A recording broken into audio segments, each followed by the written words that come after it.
আসসালামু আলাইকুম প্রিয় বন্ধুরা, আমি জুবাইর আহমদ। আজকে আমাদের jQuery ক্লাস নং 3। আজকের এই ক্লাসে আমরা jQuery ডকুমেন্ট রেডি ইভেন্ট নিয়ে কথা বলবো। তো সেই জন্য আমরা চলে যাচ্ছি ভিএস কোডে। ভিএস কোডে আমি index.html আমাদের যে ফোল্ডারটি আছে jQuery ক্লাস 3 নামে যে ফোল্ডার আছে, ফোল্ডারের মধ্যে একটা index.html ফাইল আছে, আর একটা হচ্ছে jQuery ফাইলটা আছে এবং আরেকটা হচ্ছে ready.js যেখানে আমরা কোডগুলো করব। তো এখানে কিচ্ছু নাই। তো আজকে আমরা jQuery ডকুমেন্ট রেডি ইভেন্ট নিয়ে কথা বলবো বলেছিলাম। তো jQuery যে কোনো কোড করার জন্য আপনাদেরকে অবশ্যই ডকুমেন্ট রেডি ইভেন্টটা দিতে হবে, তার ভিতরে কোডগুলো করতে হবে। তা যদি না করেন তাহলে দেখা যাচ্ছে আপনার ডকুমেন্টের অনেক কোড ঠিকমতো কাজ করবে না, বা দেখা যাচ্ছে আপনার ইমেজের সাইজ ঠিকমতো পাবেন না, বা আপনার দেখা যাচ্ছে বিভিন্ন ক্লিক ইভেন্ট কাজ করবে না।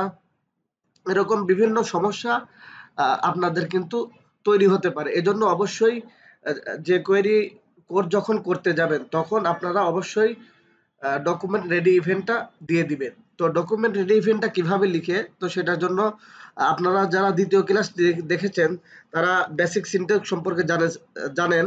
তো সেটা হচ্ছে আমরা যে কোয়েরি যখন সিনট্যাক্স যেটা আছে সেটা সর্বপ্রথম লিখি ডলার সাইন। তো ডলার সাইন তারপর হচ্ছে ফার্স্ট ব্র্যাকেট। তো ফার্স্ট ব্র্যাকেটের মধ্যে আপনাকে লিখতে হবে ডকুমেন্ট। তো ফার্স্ট ব্র্যাকেটের মধ্যে আমরা কি লিখি বলেছিলাম, সিলেক্টর। এখানে লিখি ডকুমেন্ট, DOCU। এখানে ডকুমেন্ট বলতে এই যে index.html আছে এই ডকুমেন্টটাকে বোঝাচ্ছে, অর্থাৎ আমরা যে ডকুমেন্টটাকে শো করাতে চাচ্ছি। তো ডট, তারপরে ডট দিবেন, সরি, ডট দিয়ে READY, রেডি। তারপরে ফার্স্ট ব্র্যাকেট দিবেন এবং লাস্টে সেমিকোলন দিয়ে শেষ করে দিবেন। এখন আমাদের কিন্তু গত ভিডিওতে যেটা দেখেছিলাম যে আমাদের সিনট্যাক্স কিন্তু এটাই, মানে jQuery এর বেসিক সিনট্যাক্স এটাই, যে প্রথমে আপনার কি হবে ডলার সাইন, তারপরে একটা সিলেক্টর, অর্থাৎ আমরা এখানে সিলেক্ট করতেছি HTML ডকুমেন্টটাকে, এজন্য এখানে লিখতে হবে ডকুমেন্ট। তারপর ডট রেডি, অর্থাৎ আমাদের এই jQuery এর যেই যতগুলো কোড করব, অর্থাৎ এই যে আপনার ডকুমেন্ট index.html যে ডকুমেন্টটা আছে সেটা সম্পূর্ণ লোড হবে, তারপরে আমাদের যে কোয়েরির কোডগুলো কাজ করবে। তো এই জন্য আপনাদেরকে লিখতে হবে ডকুমেন্ট ডট রেডি।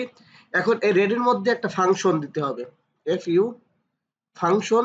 ফাংশন শব্দটা প্রথমে লিখবেন, তারপর ফার্স্ট ব্র্যাকেট, তারপরে সেকেন্ড ব্র্যাকেট। এখন এই সেকেন্ড ব্র্যাকেটের ভিতরেই আপনাকে মূলত সমস্ত কোড করতে হবে আর কি। সমস্ত কোডগুলো আপনি এখানে লিখবেন আর কি। যে কোয়েরি নিয়ে যে কোনো কোড করার জন্য সর্বপ্রথম এই অংশটুকু আপনারা লিখে নেবেন। তাহলে দেখা যাচ্ছে আপনার যে কোয়েরির যে ডকুমেন্টটা আছে সেই ডকুমেন্টে কোনো প্রবলেম করবে না। তো এটা আপনারা একটু শর্ট ভাবে লিখতে পারেন। সেটা হচ্ছে এই যে ডলার সাইনের পর থেকে এই রেডি এই পর্যন্ত আপনারা না লিখলেও পারেন। অর্থাৎ এটুক বাদ দিয়ে আপনি, অর্থাৎ এটা হচ্ছে শর্ট ভাবে লিখা। ডলার সাইন তারপর এতটুকু বাদ দিলেন। বাদ দিয়ে তারপরে ফার্স্ট ব্র্যাকেট, তারপরে যে ফাংশন, তারপরে হচ্ছে কি ফার্স্ট ব্র্যাকেট, তারপরে হচ্ছে সেকেন্ড ব্র্যাকেট, এর ভিতরে কোড হবে আপনার কোডগুলা COD কোড।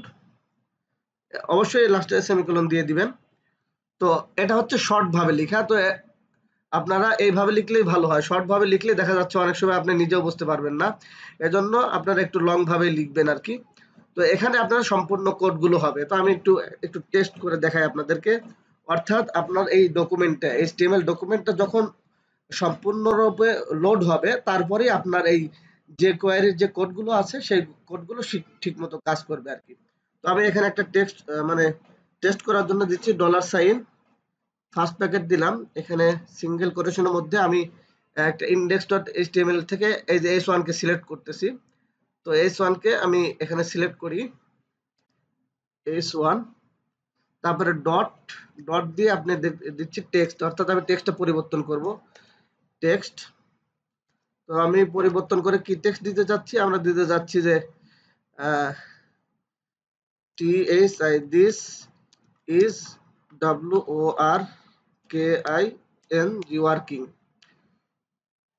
তো আমরা এটা সেভ করলাম। সেভ করার পরে এখন এই যে আমরা index.html যেটা আছে সেটা আমরা ব্রাউজারে ওপেন করি। যে ওপেন করলে দেখা যাচ্ছে এখানে দেখুন আগে ছিল কি, এখন আমরা যেটা দিয়েছি দিস ইজ ওয়ার্কিং এই লেখাটা কিন্তু চলে আসছে। কিন্তু আমাদের index.html এর মধ্যে দেখুন h1 এর মধ্যে লেখা আছে ক্লাস 3, কিন্তু আমরা জাভাস্ক্রিপ্টের মধ্যে ওই লেখাটা পরিবর্তন করে দিয়েছি। ওই লেখাটা পরিবর্তন করে এখানে কি দিয়েছি, দিস ইজ ওয়ার্কিং। তো আশা করি আপনারা ডকুমেন্ট রেডি যে ইভেন্টটা আছে সেটা সবসময় লিখবেন, এবং এর ভিতরে এই যে আমরা যতগুলো কোড করব, যত কিছু করব, সব কিছুই এর ভিতরে করব। তাহলে দেখা যাচ্ছে আমাদের যে কোয়ারির ওই কোডগুলোর ভিতরে কোনো কিছু সমস্যা হবে না। আপনার ইমেজের সঠিক সাইজ পাবেন, আপনার ক্লিক ইভেন্ট কাজ করবে, আপনার বাটনগুলো কাজ করবে। ঠিক আছে, তো আজকের ভিডিওটি এখানেই শেষ করছি। ভিডিওটি যদি ভালো লেগে থাকে অবশ্যই লাইক, কমেন্ট এবং শেয়ার করবেন, এবং আমাদের চ্যানেলটি সাবস্ক্রাইব করতে ভুলবেন না।